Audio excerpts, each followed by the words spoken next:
مكية সূরাতুল কাউসারি সারি মাক্কিয়াহ سورة سورة الكوثر مكية الكوثر مكية বিসমিল্লাহির রহমানির রহিম بسم الله الرحمن الرحيم ইন্না ওয়াজিব গুন্না, তারপরে তিন আলিফ টান হবে, চিকন চিহ্ন। এই যে আইনটাকে স্পষ্ট করতে হবে, তোয়া মোটা হবে, নুন কারা জবর এক আলিফ, কাপ লামকে ধরবে, থাটা পাতলা হবে, বাতাস বের করা কাউসার সার এভাবে বলা যাবে না, খুবই পাতলা করে র মোটা হবে, কারণ রতে সাকিন হচ্ছে, তার ডানে জবর মোটা হবে। سرى ইন্না আ'তাইনাকাল কাউসার তাও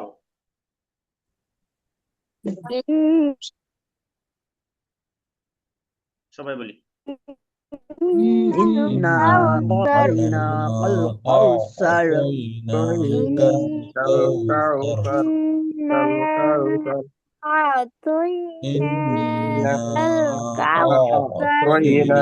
الكوثر إنا أعطيناك الكوثر তাও খেয়াল করি إنا أعطيناك الكوثر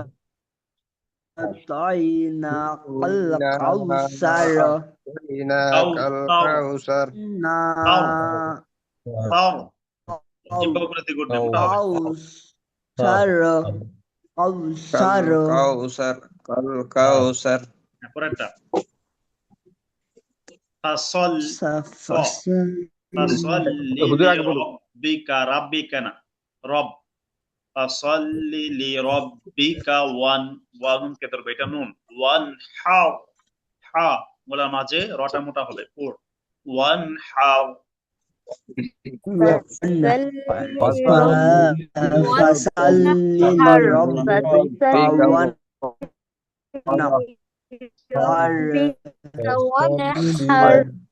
فصل لربك وانحر فصل لربك وانحر فصل لربك وانحر ইন্না ওয়াজিব গুন্না, শা একালি, তারপরে হচ্ছে নুন, এরপরে হচ্ছে হামজা, আর এই বাটাতে কলকলা হবে, কলকলা। ইন্না শানিআকা আকা হুয়াল আবতার,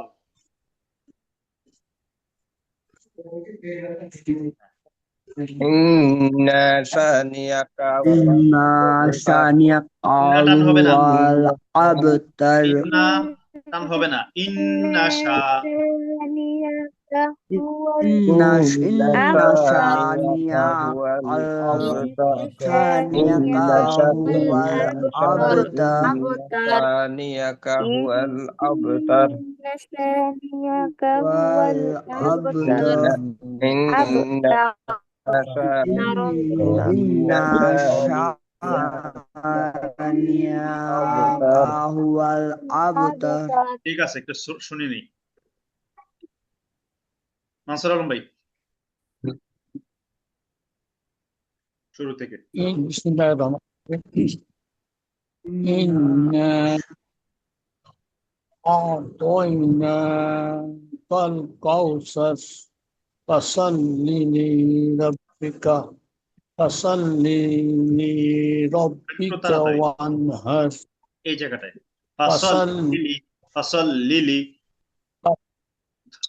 فصل لربك وانحر إن شانئك هو الأبتر এই র গুলো আর একটু মোটা করতে হবে, তাও তাও أبتر আব তাও شانئك هو الأبتر আব তাও আব তাও تبتر হ্যাঁ মাশাআল্লাহ। إن شانئك রশিদ ভাই أبتر বিসমিল্লাহির রহমানির রহিম ইন্না আ'তাইনাকাল কাউসার ফাসাল্লি লিরাব্বিকা ওয়ানহার ইন্না শানিয়াকা হুয়াল আবতার। এই র গুলো আর তোমরা করতে হবে। সার, হার, তাও, তাও। ইন্না শানিয়াকা হুয়াল আবতার। হ্যাঁ, তার আবতার। যখন রটা বলতে হবে জিহ্বা উপরের দিকে উঠে দিতে হবে। তাও, তাও। তা- আবতার আবতার। জিহ্বা উপরের দিকে থাকবে। আবতার। শাকির মিল। بسم الله الرحمن الرحيم إنا أعطيناك الكوثر فصل لربك وانحر إن شانئك هو الأبتر মাশাআল্লাহ। আদি বাবু।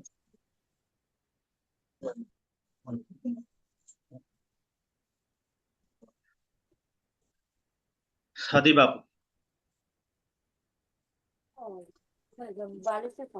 إنا أعطيناك الكوثر আবার فصل إن إنا أعطيناك الكوثر নাটা টান فصل ধরে لربك আ'তাইনাকাল।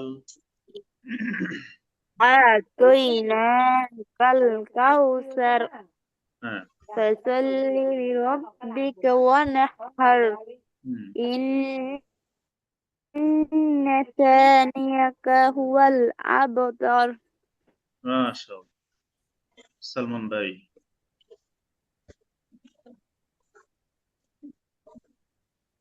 Bismillahirrahmanirrahim. Inna a'tainakal kausar বাতাস বের হয়ে fasalli গেছে li ভাই, rabbika বাতাস বের হয়ে wanhar কাউসার হয়ে গেছে। হ্যাঁ, তা জিহ্বার আগা fasalli দাঁতের আগার সাথে কাউ তাও, কাউ তাও। fasal এটা বলি না, এটা fasalli li rabbika wanhar। ও এটা কাউ তাও, তাও বাতাস করো। কাউসার কাউসার কাউসার তারপরে ফাসাল্লি লিরাব্বিকা ওয়ানহার ইন্না শানিয়াকা হুয়া আবতার শানি আকা, শানিয়াকা হুয়াল শানি আকা, আবতার শানিয়াকা শানি আকা শানিয়াকা হুয়াল, হুয়াল, হুয়াল আবতার হুয়াল আবতার। হুয়াল আবতার হুয়া দ্রুত বলেন। হুয়াল, হুয়াল হুয়া- আবতার হুয়াল, হুয়াল, হুয়াল হুয়াল হুয়াল হুয়াল হুয়াল আবতার আবতার। হ্যাঁ, হুয়াল আবতার। ঠিক আছে। আচ্ছা, ঠিক আছে, আমরা এটা শুনে নিলাম।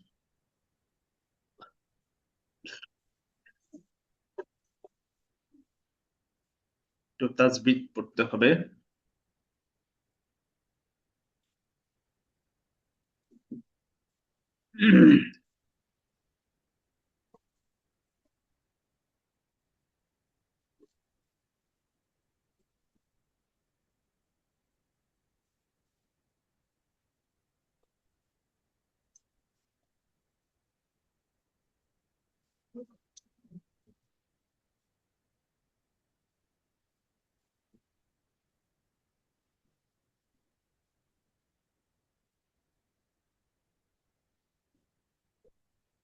আচ্ছা, এখন কোন বিষয়টা বেশি জটিল মনে করছেন? হুজুর, এর ক্লাস কি শেষ? না না, কালকেও হবে। আচ্ছা আমি বলতেছি তাজবিদের এই যে রুলস গুলো করলাম, মাদ গন্না অন্যান্য বিষয়, এগুলোর মধ্যে এখনো কোনটা বেশি জটিল মনে হচ্ছে আপনাদের কাছে? আমার কাছে হুজুর মাদের প্রবলেমটা বেশি মনে হচ্ছে। আচ্ছা, বাকিদের কাছে?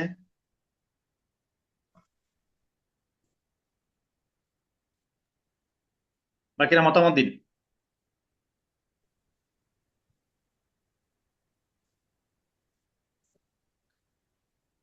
রশিদ ভাই শুনতে পাচ্ছেন? হুজুর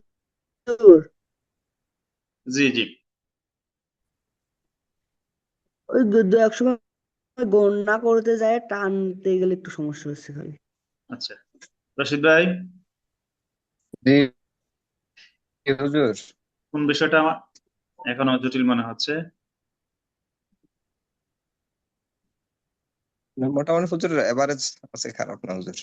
মাঝে মাঝে ওই যেটা পড়াইছেন পড়তে গেলে ওই মাঝে মাঝে ওটা রিমাইন্ডার নিয়ে আসতে হয়, তাই সমস্যা। আচ্ছা, শাকিরিন ভাই?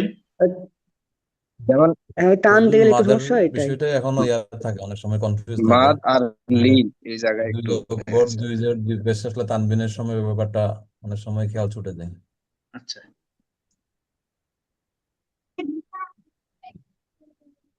লিনের হরফ এই জায়গাটাতে একটু ঝামেলা হচ্ছে মনে হচ্ছে আমার কাছে। কি গো? জি হুজুর, লিন। হ্যাঁ হ্যাঁ। আমাকে তো 10 মিনিট টাইম দিল দেখা যায়, আমাকে জুমাবার কেটে দিল। মান্থলি কিনতে হয় 450 টাকা দিয়ে। এটা কিনি 1 ঘন্টা, এটা তখন আনলিমিটেড টাইম থাকে, ফ্রিতে 40 মিনিট দেয়। আমাকে তো কাটার কথা না, আরো সময় ছিল। বুঝলাম না কি। আচ্ছা, কালকে তো ক্লাস শেষ, এই 2 দিন এখন আর না নেই তাহলে। সংক্ষেপে ওয়াকফের মধ্যে মাদ। আচ্ছা, ওয়াকফের মধ্যে হচ্ছে লিনের বিষয়টা। হ্যাঁ, লিনের বিষয়টা কোথায়? ওয়াকফের মধ্যে। ওয়াকফের হ্যাঁ, সহজে বোঝার সুবিধার্থে মত দুই ভাগে, তিলাওয়াতের মধ্যে আর ওয়াকফের মধ্যে। আর তেলাওয়াতের ওয়াকফের মধ্যে মধ্যে একটা সহজ, কারণ জবরের বামে খালি আলিফ, পেশের পরে জজমালা, জেরের পরে জজমালা, এক আলিফ। খারা জবর খারা জবরটা বেশ, এগুলো ছোট সময় পড়ছি। আর চিকন চিহ্ন মোটা চিহ্ন, জি। চিকন চিহ্ন 3 আলিফ, মোটা চিহ্ন 4 আলিফ। চলো। মানসুর ভাই বুঝতে পারছেন? হ্যাঁ, এটুকু ঠিক আছে হুজুর, এইটুকু হ্যাঁ। কোনো অসুবিধা নেই। আচ্ছা, ওয়াকফের মধ্যে এসে একটু ঝামেলা হয়, এটা আমি বুঝতে পেরেছি। ওয়াকফের মধ্যে হলে আমি প্রথমে সামারিটা বলি। 3 প্রকার ওয়াকফের মধ্যে, 3 প্রকার ওয়াকফের মধ্যে 3 প্রকার, মানে আপনি যখন থামবেন, সেটা ওয়াকফের চিহ্ন থাকুক বা না থাকুক, আপনি দম ছেড়ে দিবেন, কেউ আপনাকে সালাম দিল উত্তর দিবেন কথার কথা, কেউ ডাক দিল আপনি কথা বলবেন, তখন আপনি যেভাবে ছাড়বেন, ওই তখন যে টানবেন, ওইটা হলো ওয়াকফের মাদ। এটা 3 প্রকার। একটা হলো 2 জবরের বামে ওয়াকফ করলে, পরে 2 জবরের বামে বলেন পরে বলেন, ওয়াকফ করলে একটা জবর ফেলে দিয়ে এক আলিফ টানতে হয়, এটা হলো প্রথম। তারপরে হলো লিনের হরফের পরে হরফ ওয়াকফ করলে এক আলিফ টানতে হয়, মাদের হরফের পরে হরফ ওয়াকফ করলে 3 আলিফ টানতে হয়। এখন আমি দেখাচ্ছি, যেমন এই যেখানে শারিফানি আছে। হ্যাঁ,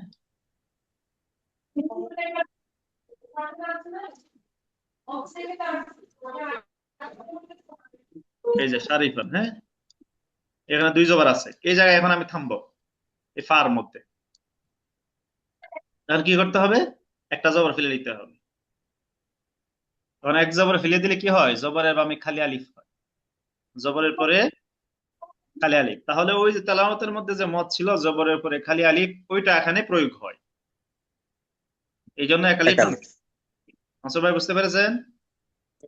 হ্যাঁ, পারছি হুজুর। হ্যাঁ, তাহলে প্রথম প্রকার শেষ। তৃতীয় প্রকার হলো লিনের হরফ কয়টা, এটা বুঝতে হবে। লিনের হরফ 2টা,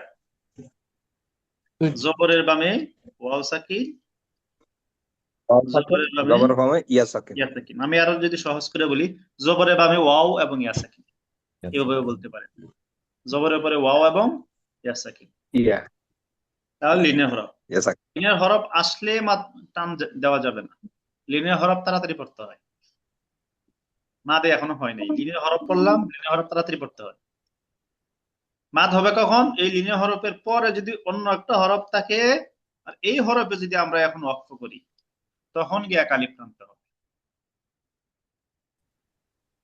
লিনের হরফের পরের হরফে ওয়াকফ করলে এক আলিফ টানতে হবে। এখন আপনি ওয়াকফ না করবেন না, তখন টানতে পারবেন না, তখন তাড়াতাড়ি করতে হবে। যেমন এই জায়গাটা আমাদের নাউমুন আছে, নাউমুন ওয়াকফ না করলে কি হবে? নাউমুন। আর যদি ওয়াকফ করেন এই মিমটা তো ওয়াকফ হবে, নাও। নাও নাও এই যে ওয়াও এবং ইয়া, এই দুটো কিন্তু মদের হরফ। এই জবরের জায়গায় যদি জের হয়ে যেত তাহলে এটা মদের হরফ হতো। এই জবরের জায়গায় ওয়াও এর আগে যদি এটা পেশ হতো তখন এটা মদের হরফ। পার্থক্যটা বোঝে, মদের হরফের সাথে লিনের হরফের পার্থক্যটা কোন জায়গায়? মদের হরফের মধ্যে ওয়াও এর আগে পেশ ছিল, ইয়ার আগে জের ছিল। লিনের হরফের মধ্যে উভয়টাতে জবর হয়ে গেল। এতটুকুই শুধু পার্থক্য মদের হরফের সাথে। পার্থক্যটা ধরে রাখেন যে দুইটা মদের হরফ হয় কখন আর লিনের হরফ হয় কখন। মদের হরফ হয় যখন পূর্বে পেশ থাকে অথবা জের থাকে। লিনের হরফ হয় কখন? যখন উভয়টার পূর্বে জবর থাকে। শেষ। আচ্ছা, এখন হলো মাদের হরফ। আমরা এখন বললাম লিনের হরফ। লিনের হরফের পরের হরফে ওয়াকফ করলে এক আলিফ পড়তে হয়। কিন্তু যদি মাদের হরফের পরে হরফে ওয়াকফ হয়, লিন না, এখানে মাদের হরফ হয়ে গেছে, তাহলে তিন আলিফ টানতে হবে। অর্থাৎ ইয়ার পূর্বে জবর না, জের হয়ে গেছে। এর পরে হরফ, এখন তো মাদের হরফ হয়ে গেল, এর পরে হরফে আমি ওয়াকফ করলাম, এখন একের জায়গায় তিন টানতে হবে, তিন আলিফ। এই যে পার্থক্য, এই পার্থক্যগুলো ধরে রাখেন, সহজ হবে, মনে থাকে। আদিব আপু বুঝতে পেরেছেন? শাকিরিন ভাই?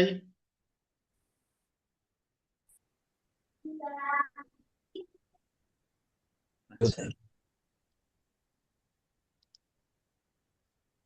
আমি একটু আপনাদেরকে কোরআন কারিমে নিয়ে যাচ্ছি।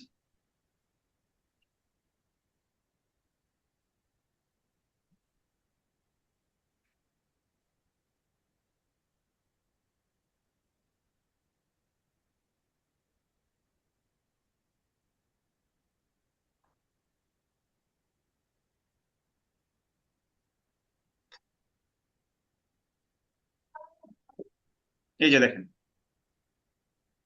সময় কম, 3 মিনিট আছে। এই যে জায়গাটা দেখেন, এখানে কি আছে শব্দ? বাইত। কি শব্দ আছে? বাইত। বাইত। আমি ডাক টেনেছি, বাই আজবর বাই, তাজের বানান করলে কিভাবে হবে? বাইতি। এটা লিনের হরফ, জবরের পরে ইয়া সাকিন লিনের হরফ হয়েছে। যদি আমি এখানে ওয়াকফ না করি তখন দ্রুত করতে হবে, বাইতি বাইতি বাইতি। কিন্তু যদি এই তাটাতে ওয়াকফ করি, তাটাতে ওয়াকফ করি, তখন এক আলিফ টানতে হবে, বাইত। কারণ তখন লিনের হরফের পরের হরফে ওয়াকফ হলো, লিনের হরফের পরে ওয়াকফ হয়ে গেল, এই জন্য এক আলিফ টানবো। কিন্তু এই জায়গায় যদি এই জবরটা না হয়ে এখানে জের হতো, তখন আমরা কি করতাম? এটা মদের হরফ বলতাম, কারণ জেরের পরে জজমালাইয়া মদের হরফ। আর মদের হরফের পরের হরফেও যদি ওয়াকফ করতাম তাহলে তিন আলিফ হয়ে যেত। তাহলে এই জবরের জেরে শুধু পার্থক্য হয়ে সব পার্থক্য হয়ে গেল। জবর থাকলে ওয়াকফ করলে এক আলিফ ছিল, যখন জের দিলাম তখন এটা লিনা হরফ থেকে চেঞ্জ হয়ে মদের হরফ হয়ে গেল, তখন ওয়াকফ করার কারণে তিন আলিফ হয়ে গেল। আর যদি ওয়াকফ না করেন মদের হরফের পরে, তখন তো এক আলিফ কি হবে, জেরের পরে জজমালে আমরা যেভাবে করেছি। আচ্ছা, ঠিক এমনই ভাবে এখানে জো শব্দ আছে, জো, এখানে কি হবে? মদের হরফ, পেশের পরে জজমালা ওয়াও মদের হরফ, এক আলিফ টানতে হবে। কিন্তু আইনটাতে যদি ওয়াকফ করি তখন কি হবে? মদের হরফের পরের হরফে ওয়াকফ হবে, তখন তিন আলিফ হবে, জো, এভাবে। ঠিক এই পেশটাকে যদি আমি এখন বদলে জবর দিয়ে দিই, তখন আর মদের হরফটা লিনের হরফ হয়ে যাবে, জবরের পরে জজমালা ওয়াও, তাড়াতাড়ি পড়বে। কিন্তু যদি আইনটাতে এখন ওয়াকফ করি তখন এক আলিফ টানবো, যাও। কারণ তখন আমি লিনে হরফের পরে হরফ হ্যাঁ, ওয়াকফ হয়ে গেছে।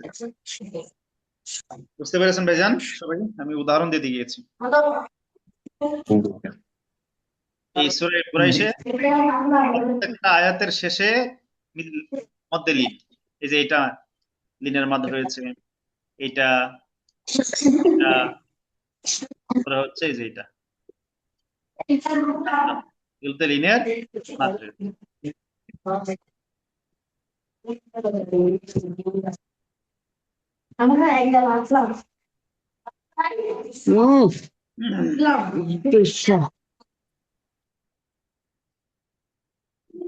আচ্ছা, আর 40 সেকেন্ড আছে, কেটে যাবে। তাহলে আজকে এই পর্যন্ত থাকলো ইনশাল্লাহ। কালকে ইনশাল্লাহ আমরা আবারও পড়বো, আর একটা সূরা পড়বো ইনশাল্লাহ, এবং কালকে আমাদের দোয়া হবে ইনশাল্লাহ। দোয়াতে সকলেই আমি অ্যালাউন্স দিয়ে দিব ইনশাল্লাহ। আর পিডিএফটা দিয়ে দিয়েছি গ্রুপে, দেখেছেন? জি হুজুর। জি গরম পায় না পিডিএফটা সবাই হুজুর একটু দোয়া করবেন আমার জন্য। হিসাবে এর মধ্যে তো শীত আচ্ছা যারা সবার আচ্ছা আমার সহপাঠী সবার উদ্দেশ্যে বলতেছি যে ওই পিডিএফটা কি সবাই প্রিন্ট করতে বা বের করতে পারছেন? না, আমি তো পাই নাই মনে হয়, পাইছি কিনা তাও জানি না, দেখতে হবে। না, গ্রুপে আছে, ওই গ্রুপে। পিডিএফটা আমি পাইছি কিন্তু প্রিন্ট হচ্ছে না, মানে কিছুটা করে মানে একটু উল্টাপাল্টা হচ্ছে। নতুনটা